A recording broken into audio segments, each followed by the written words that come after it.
quality public television is made possible through the financial contributions of viewers like you, who invite you to join them in supporting UNC-TV.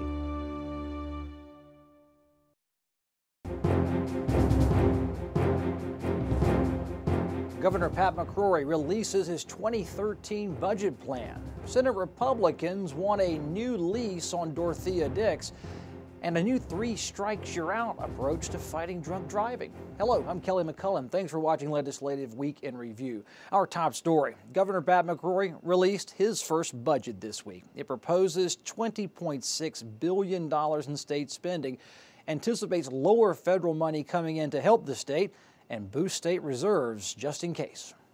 Governor Pat McCrory released his 2013 budget plan this week. There are no new taxes. State employees, teachers, and retirees, you'll receive a 1% pay raise or retirement adjustment. The McCrory budget sets aside over $1 billion in reserves for the rainy day fund, Medicaid, and computer infrastructure replacements. Our budget is concentrating on the 3 major focus areas that I mentioned during our State of the State speech. Those are the economy, education, and government efficiency.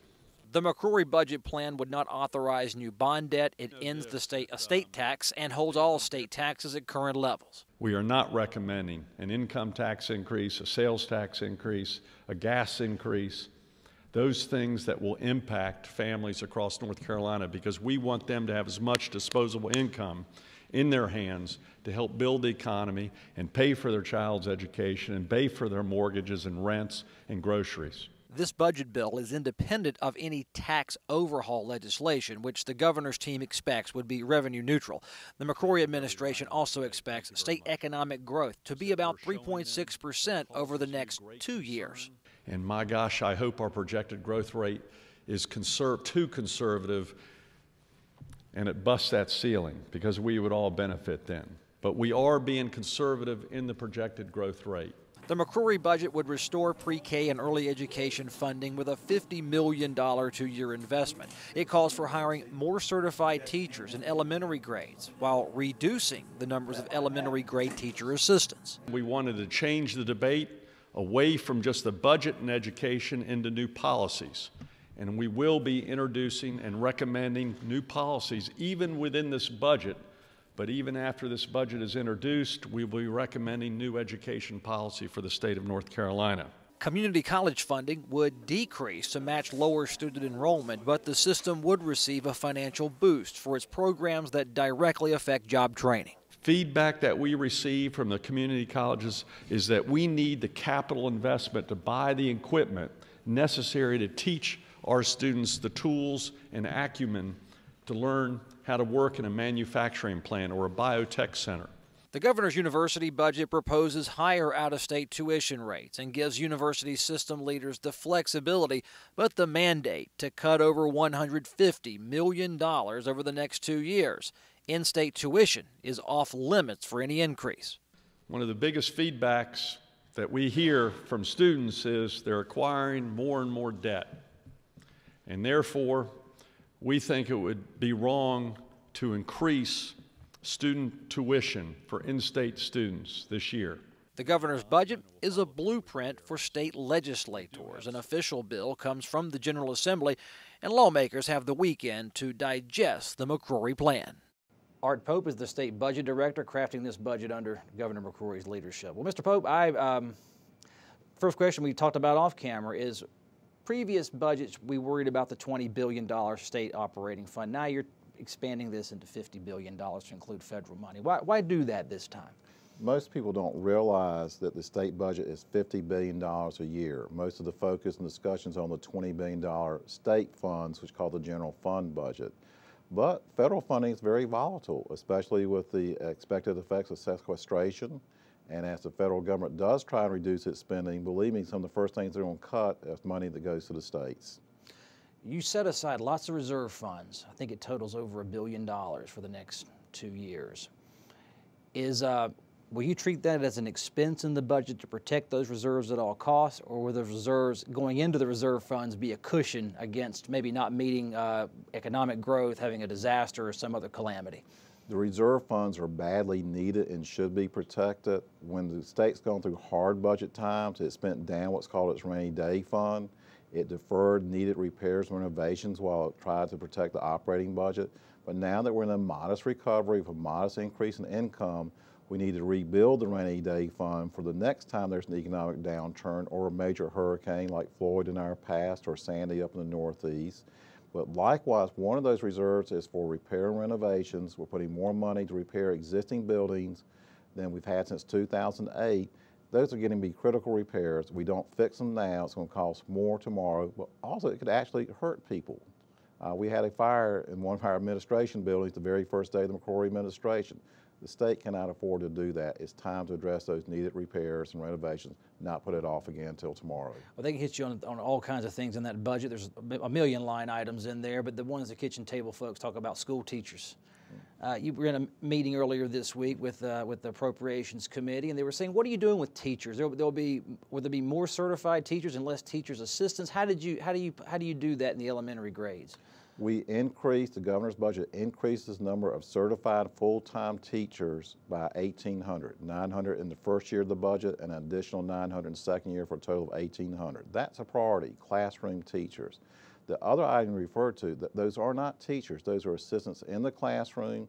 They do good work, but the priority is to fully fund those in kindergarten and first grade, which is what Governor McCrory's budget does, but that does mean reduction in the total number of classroom assistants, in particular in the second or third grade. The higher needs in kindergarten and first grade, the higher need is classroom teachers. Lottery money will buy digital learning equipment. There's been several bills going through the General Assembly.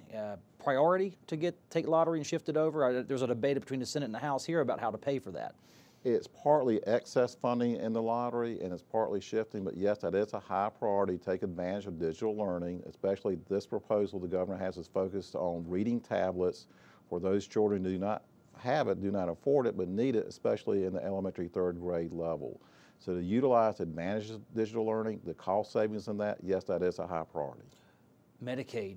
I heard a comment, if not from you, someone on the budget team said Medicaid is starting to eat into the programs we, quote, want to fund. It's not starting to eat into it. It has been doing it for years now, and the problem is literally growing. Medicaid is only the second largest item for the state fund, but it's the largest item of that big budget counting the federal funding. And for several years in a row, the expenditures for Medicaid have been higher than budgeted. So often it was just months ago, the state has had to divert hundreds of millions of dollars from other state agencies and programs in order to fund Medicaid. This budget allocates $575 million increase for Medicaid and sets aside one of those reserves up to $180 million over 2 years. So that money is there to fund Medicaid rather than taking it from other state agencies. But yes, that is a growing part of the state budget at the expense of education, public safety, and other needs. Art Pope, State Budget Director for North Carolina, serving Governor McCrory. Thank you, sir, for being on Legislative Week in Review. State Budget Director Art Pope briefed a joint legislative session on the McCrory budget this week. Now it's the Senate's turn to write a budget. The governor's team will be shifting to preserving budget priorities as these legislative budget writers make their priorities known. The McCrory budget team reviewed the governor's budget plan with House and Senate Appropriations Committee members late this week. It's these lawmakers who will write the binding budget legislation and say the governor's ideas will be respected, if not followed to the letter. We'll take a long look at it and get down and dig right down into it and see. There's a lot of good suggestions. Some things we probably will have to make some changes on, but I think this is the start of where we should be. Senate Minority Whip Josh Stein says this bill would cut education jobs while proclaiming it hires teachers, and it does not focus on improving our state's economy. It's not helping us invest in the future. Cutting the university budget by well over $100 million, slashing the biotech center. Our future is going to be based on education, infrastructure, and innovation.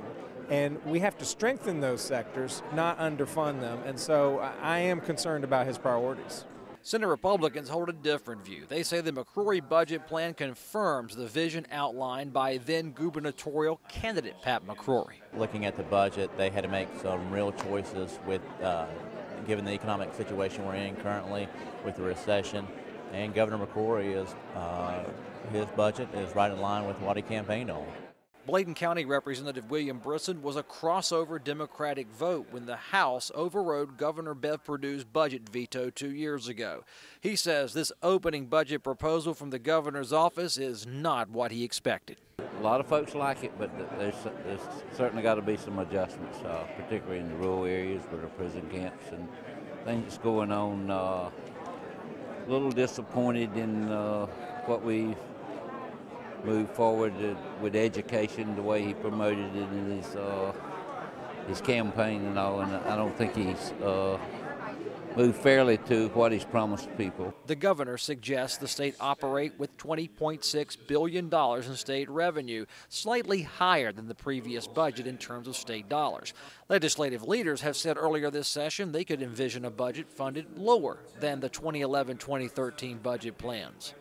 Let negotiations begin. The Senate will release its budget next, followed by the House. It's reported that any state tax overhaul blueprint will emerge from the Senate as well. If you take too long to graduate from a UNC system campus, you pay a tuition surcharge for taking too many credit hours. Well, that charge begins when a student exceeds 140 credit hours. Cumberland County Representative Rick Glazier finds what he believes is a problem. Students who transfer into the UNC system bring credit hours with them. Those are transfer hours that were not spent in the UNC system, yet they count against the university's limit. He wants all that stopped. He also wants students warned before they incur tuition charges. The House Transportation Committee continued discussing a bill to allow higher school bus speeds. A proposal last week would have let bus drivers obey the speed limit when no students were on board. That bill went nowhere, so the bill was changed this week to allow buses to go 55 miles per hour unless the speed limit in town is lower and whether or not kids are on board. This is a debate that's transcending party affiliation. The school bus driver is a professional driver, and even more so than a person who's driving a car or a truck. It goes beyond that, and it says that they're required a lot more education and training and testing. And I know it's important for somebody, but the most important thing is those buses to get here safely and to get home safely, and so therefore I'm having a lot of difficulty with this bill. Some House Republicans want to clarify homeschooling rules because it appears many homeschool families are inadvertently breaking them.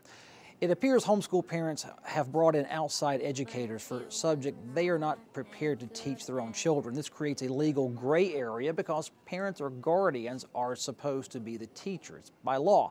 Well, this bill would offer parents some certainty that they can, on a select basis, provide and find the proper advisors for tough-to-teach subjects. When we homeschooled, there were times we needed resources that, frankly, I was not equipped to provide, and I didn't know that it was supposedly because when I would read the statute, it looked like as long as I was deciding what later, as we got later online, in the beginning we didn't even have online, but as I began to use some online resources, or at one point when I actually had to have one of my children go for one of the classes to someone else to teach it, it never occurred to me that I was breaking the rule. Senate President Pro Tem Phil Berger announced he's pushing public education reform. The plan focuses on elementary school literacy while shifting long-term teachers off tenure in favor of work contracts. Senate President Pro Tem Phil Berger released a new version of education reform legislation this week. It focuses on improved literacy rates in the elementary grades and giving local school districts the flexibility to reward effective teachers while replacing ineffective teachers. The policy, known as teacher tenure, would end under this bill. It would be replaced with work contracts ranging from 1 to 4 years in length. And I think it actually builds some incentive in for teachers to want to be in a position where they would be offered those multi-year contracts, the 4-year contracts. This Senate bill would clearly allow for teacher replacement, but bill sponsors admit the pay-reward policy side of this legislation for the best teachers is not fully developed, a process that would unfold after the bill became law. And we're not trying to create this really specific delineated system. The bottom teachers, the minority, the small number that are not doing the job well are pretty easy to identify, and we're giving some time to be able to move towards that. But when you have a scale of giving money that needs to be on the upper end, a more complex scale. We really want to do that well. Republicans say nothing would change for new teachers or teachers in training. They would operate under one-year renewable contracts for their first 3 years, but they'd never work under the protection of tenure. Students that are going into teaching are just like students that are going into the workforce. They understand that they have to perform. They understand if they perform admirably, they will see promotions, they'll see results, and they will be rewarded for that. So it's just like the private sector. Senate Democrats blasted this proposal, saying ending teacher tenure will allow teachers to be fired at will. Under the Fair Dismissal and Employment Act, you can fire a bad teacher. So when they're doing away with it, I've got to assume they want to be able to fire good teachers. And the reason we have that act is because that's exactly what happened before we had it. But Senate President Pro Tem Philberger believes teacher accountability is a key component of improving North Carolina's classrooms. The bill, in many respects, I think you're right, does a lot to try to improve the training for teachers, making sure that that teachers, particularly in the early grades, are well versed in how to teach literacy and well versed in dealing with challenges that kids have in learning how to read. But it also has a serious component trying to make sure that across the board we do everything that we can to make sure that that we are employing high-quality teachers in our classrooms. The Senate passed a similar education reform package in 2012. It died in the House, but elements were merged into the 2012 budget law. The full House easily approved a ban on teenagers using tanning salon beds. The majority of lawmakers say the health risks of kids using tanning beds in tanning salons outweighs the political philosophy of government involvement in a parent's decision-making. The tanning industry argues that kids will simply use unregulated private tanning beds. When you go out in the sun at a beach, you put your sunscreen on. You're protected more. But in a suntan bed, for children, they're not going to be reminded they need to put their sunscreen on. Parents are not aware of the literature that we've all been made aware of. My job, our job down here, is to provide the maximum in safety while still allowing our citizens control over their lives. The House approved mandatory retirement ages for future magistrates. Justices and judges serving the General Court of Justice must retire the month they turn 73. Magistrates would follow the same age restriction beginning January 1st, 2015. The Senate will consider the bill next. House legislation could automatically grant first-degree murder convicts Supreme Court appeal. State law currently contains a trigger for death penalty verdicts, but any defendant facing death receives that automatic state Supreme Court review. The proposal now before the House would require automatic appeal for anyone convicted of first-degree murder, regardless of sentence. This bill would affect first-degree murder appeals filed after October 1st, 2013. There is debate over repeated DWI offenders escaping the state's highest charge. That's being labeled an habitual drunk driver. You're habitual if you get 3 DWIs within a decade, and some lawmakers say drunks are falling through a loophole. North Carolina law demands a person be labeled an habitual drunk driver if they're convicted of DWI 3 times within 10 years. But should a person receive a DWI 3 times in 11 years, they'll miss the harsher mandatory punishment. Some House Democrats and Republicans want that changed. Now, sometimes folks might have 3, 4, 5 convictions and have been convicted as a habitual DWI. But those convictions occurred more than 10 years in the past. And so they therefore would not be able to be charged again with habitual DWI unless they commit 3 within a 10-year period. The House passed legislation to create a tougher 3 strikes law against repeated drunk drivers. Instead of 10 years, a person could not receive 3 DWI convictions in their lifetime. When you're driving 2 tons of steel down the road and you don't have your full faculties, you don't deserve 4 chances. I think this is a very lenient bill. In some countries, your first offense, you go in front of the firing squad. Bill opponents say that lifetime limit on habitual drunk driving might be misleading. What about young offenders who drive legally for decades after cleaning up their lives and then get a DWI late in life? That argument fell on deaf ears. 40 years could pass. It could be a 20-year-old that's not just alcohol. DWI is also prescription drugs. It could be any type of impairment. It could be a very young person that made a mistake and then has a family that's done everything right for 30, 40 years and still won't have the ability to get a license and support their families. To be labeled an habitual drunk driver carries a minimum and mandatory 12-month prison sentence and a lifetime ban on obtaining a North Carolina driver's license. The House also approved changes to DWI blood testing. The goal is to lift a burden from laboratory scientists who are required to testify in court. The required scientist testimony is bogging down the blood testing process because scientists are in the courtroom, not in the laboratory working. This legislation will allow any DHS-certified chemist to analyze an alleged drunk driver's blood and have it be court admissible. That means local hospitals would soon be qualifying as official DWI blood testing sites. A House Judiciary Committee likes the Senate bill to allow drug users to call 911 if a colleague overdoses. The idea is to allow a drug user to call authorities and not be arrested when EMTs arrive to treat the overdose victim. Any evidence seen or collected by authorities on these 911 calls would not be court admissible. The bill would offer immunity on amounts of cocaine and heroin under 1 gram. This deal would include liability protections for EMTs who administer anti-overdose drugs to a patient. Some lawmakers believe a long-past drug conviction should not affect people who've matured and lived clean lives for several years. This Democratic House effort would allow convicts to expunge their drug convictions if they can stay clean and get nothing more than a traffic ticket for 15 consecutive years. During that final year, the person must submit to monthly drug testing.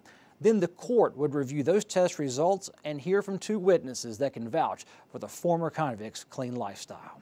The Senate Appropriations Committee approves voiding the state's long-term lease of the Dorothea Dix property to the city of Raleigh. Senate Republicans say the lease terms rip off state taxpayers, but Dix supporters say good faith deal was reached late in Governor Perdue's term and the state should keep its word. The Perdue administration and the Council of State signed off on a lease of the Dorothea Dix property to the city of Raleigh. The lease terms cover 75 years, and the city would pay the state $500,000 annually. Senate Republicans say this was a sweetheart deal, that lease revenue is inadequate, it's misdirected from its purpose, and does not provide for relocating state health personnel to the Dix property. The funds in the agreement were not set aside, as was originally asked in the property value, for the treatment of mental health, as the terminology would now use, for providing for those sick. And the second is, as under state law, it did not account for the relocation of state employees from a property that they were currently on, as was required. Republicans say the Dix property was appraised at $84 million if you consider its highest and best use. They believe Raleigh officials should renegotiate the lease at that higher value. They say it's cash that will help mental health across the state, a point Democrats do not buy. If you just wanted to designate the use of the proceeds, all you got to do is in the budget say that all of the funds received for the lease of the Dorothea Dix campus will be used for mental health services. That's all you got to do. Or if you really want to be concerned about the mentally ill, we would adequately fund the multitude of programs that we got, which we aren't doing. In the closing days of the Perdue administration, Republicans urged the former governor to delay a lease signing. They wanted incoming Governor Pat McCrory to finish the negotiations. It kind of strikes me as I was reading that wonderful editorial today in that N&O paper here, how they go back to the late night activities of the House dealing with things. I think this is very similar what happened as, former governor was leaving. Dorothea Dix City Park supporter Jim Goodman argued that a signed lease should be honored. Mental health is very important. The lease income from the money from this lease is a net in mental health. Doesn't have anything to do with helping mental health. But you got to tell me why I'm supposed to trust you. Why am I going to do a deal with you if you do a lease and decide you don't like it? The Dorothea Dix bill moves forward in the state Senate. If successful, the city of Raleigh would have first right to negotiate a new park lease. It would be based on a fair market valuation and include state allowances for North Carolina to build a new Department of Health and Human Services campus on the property. The current lease allows the state to condemn the park. In order to break that lease, That would allow a jury to determine what the state would pay the city of Raleigh in financial damages. The House is moving Senate legislation to shine some light on businesses' workers' compensation insurance policies. Current state law makes it difficult to learn if an employer is carrying adequate workers' comp coverage. Senate Bill 44 would open these files, allow us to see a workers' comp insurance policy, including the business's name, insurance company name, policy number, and other basic contact information. The Senate endorses changing the calendar by which animal farms test their soil quality. Current law requires farm soil testing for phosphorus, zinc, and copper every year. The nutrients come from lagoon water that's sprayed onto crop or grassland. The plants use the phosphorus as fertilizer. Well, the Senate bill on the table would require soil testing every 3 years. Beginning this July 1st, state agricultural officials appear supportive. Find us online this weekend when you're surfing. The show's on Facebook at facebook.com/legweek. Follow our Twitter feed at @legweekinreview. And always send us your thoughts by email. Our email address is legweek@unctv.org. As always, thank you so much for watching.